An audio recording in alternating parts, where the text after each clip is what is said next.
G'day, I'm Mr. Bill, and today I'm going to be doing a tutorial on how to create your own flanger. This is the Ableton flanger, and they give it to you standard with Ableton Live. And essentially what it is just an audio effect that creates a whooshing sound. I'll show you the difference between the dry signal and the flange signal now. This is the dry signal.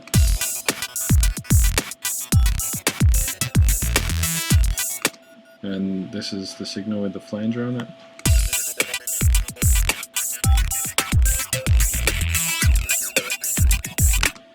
So it just creates sort of a sweeping sound, I guess. And what it's doing to your signal is it's taking lots of sharp cuts out of the harmonic series.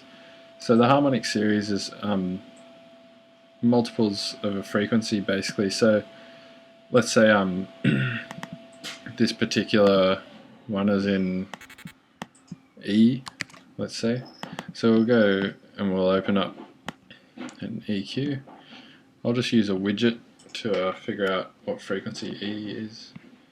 So I'll go to this note widget up here, and we'll call note name E 329, let's say E2 164, E1 82. Okay, so we'll start at 82 Hertz. So 82, and then we'll take a sharp cut out of that, and then we'll times that by 2, which is about 164-ish. We'll take another sharp cut out of that, and then we'll just keep doubling the frequency. So 164, the next one will be like, I'll just get my calculator out because I'm bad with my maths. 164 times 2 equals 328. So the next one will be 328. We'll take another sharp cut out of that.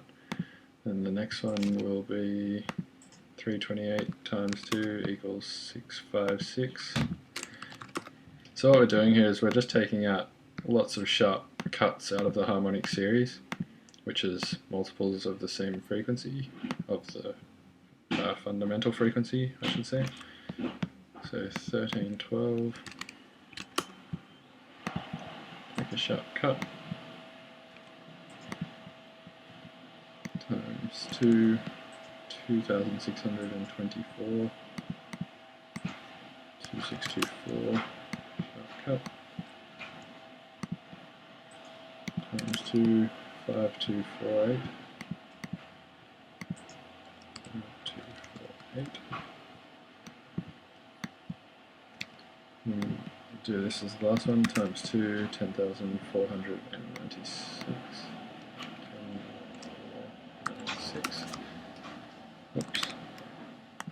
Do it on this one. 10,496.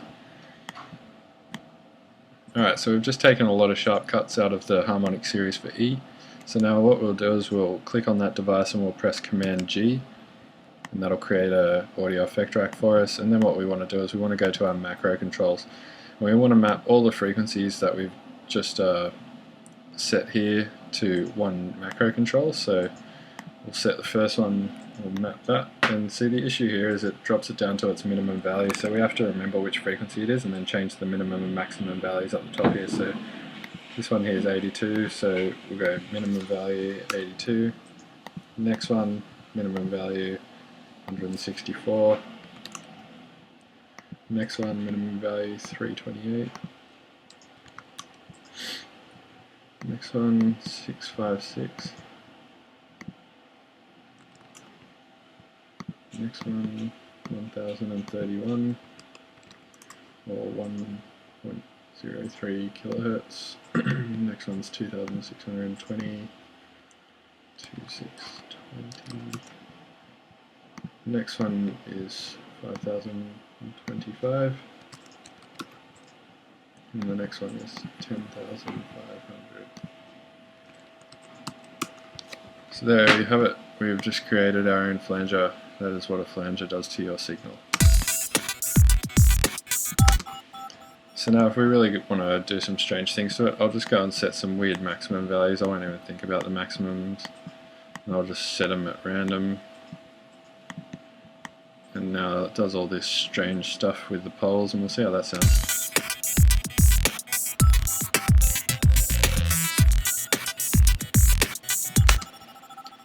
So we'll rename this one Flanger, and then we'll recreate a phaser also.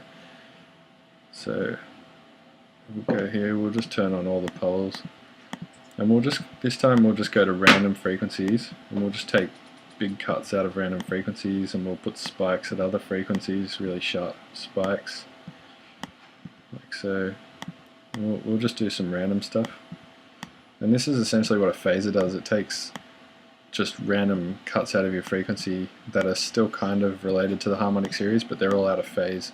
So by just taking random cuts, the chances are they're going to be out of phase.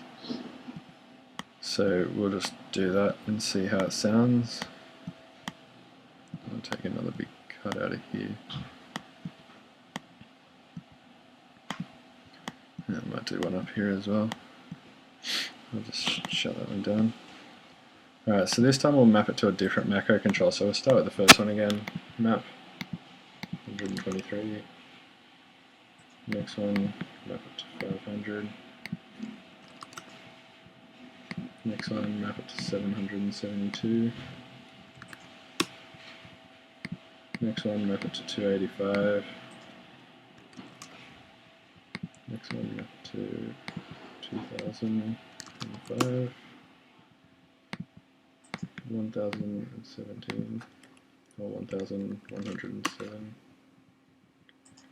And the next one, 5000. And again, I'll just set some weird maximum values. I won't think too hard about it.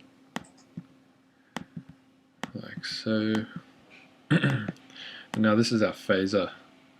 So we'll rename this first one to Flanger. We'll rename this second one to phaser. Rename this device to phaser. And now we'll just listen to that.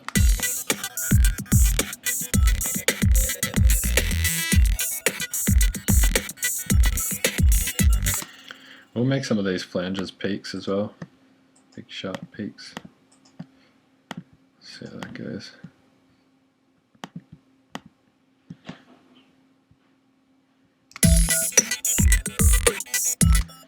Probably a bit too much on some of them, so we'll just bring them down a bit.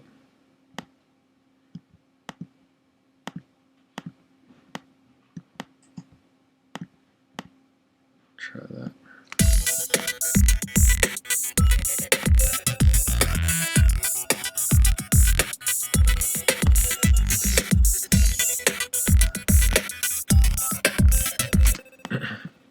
So now we have a flanger and a phaser. What if we want a dry and wet mode? We could create another chain. We could call this one effects. Then we could create another one, and we'll call it dry/wet. Then we'll get another macro control for dry and wet. And what we'll do is we'll map these two volumes to that.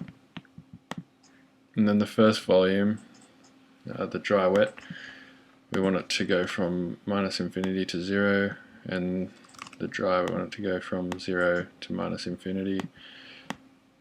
So now that is wet and that's dry. You can see when we have that turn right down, the effects is on 0 dB and the dry wet's -infinity. And as we turn it up, the dry wet is now on 0 dB and the effects is on -infinity.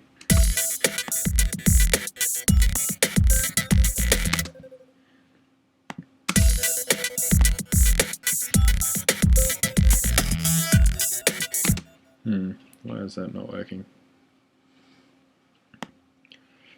Okay, I have no idea why that isn't. Oh, I see, it's because we haven't deleted the effects from the dry wet. There we go. So I'll call that dry and the other one effects. There we go, so now it's working. So now we have the option to go between dry and wet, and we have the option to do stuff with a flanger and a phaser. I think I've thought of a way to do it with a chorus as well, but I'm not 100%.